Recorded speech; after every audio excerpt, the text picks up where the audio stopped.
The second speaking task you'll have to complete in the CELPIP speaking exam is talking about a personal experience.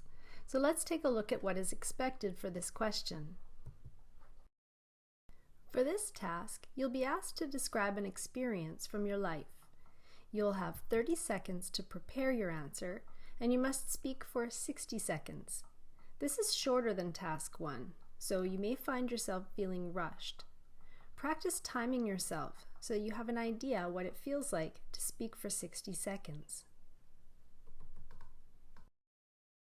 Now let's look at some tips to consider when you're doing this task. First, you'll notice that the task includes about 3 questions to answer. It's important that you address each one, so give yourself enough time. It's also important that you use the correct verb tenses in your response. You'll be talking about the past, so use the past simple. Next, use transitions. You'll be telling a story, so use a variety of time expressions to make your story coherent. We'll practice some of these in this unit. It's also important to consider your outline. As with any story, you should include a beginning, middle, and an end. The beginning should be an introductory statement that gives an overview of your story. The middle should include several important details, and the end should be a brief conclusion, explaining the resolution or what you learned from the experience. And finally, don't forget to show off your vocabulary. As with speaking task 1, you want to try to use some academic vocabulary, but you also want to sound as natural as possible, which means that you should include idiomatic expressions and phrasal verbs from time to time. Okay, so let's take a look at an example question for task 2. Reflect on a memorable experience from your life that taught you a valuable lesson or brought about significant personal growth.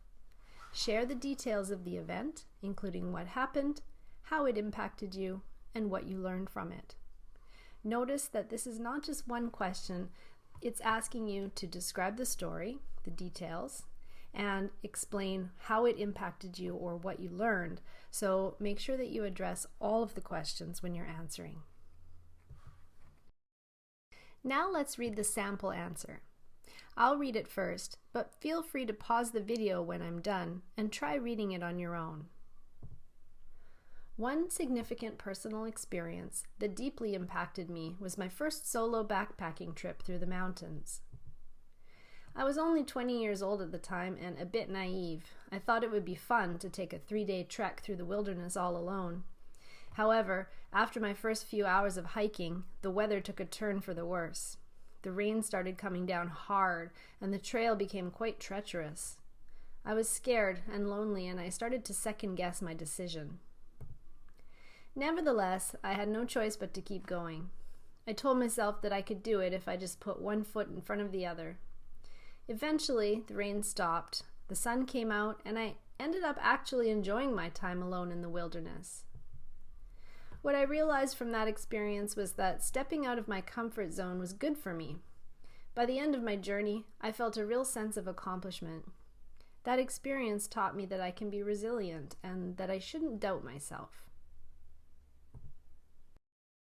We'll now take a closer look at how the sample answer is structured.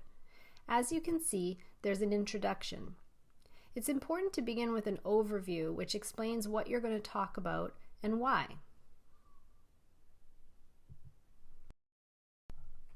As we looked at in the tips section, it's important to have a kind of outline for your response. You can either write a rough outline during your 30-second preparation time or visualize it in your mind. Either way, it should look something like this. First, there's the introduction. Next, there's the body. In this example, the body includes 2 paragraphs with some details about the experience. And finally, there's a conclusion. Let's look at the conclusion more closely.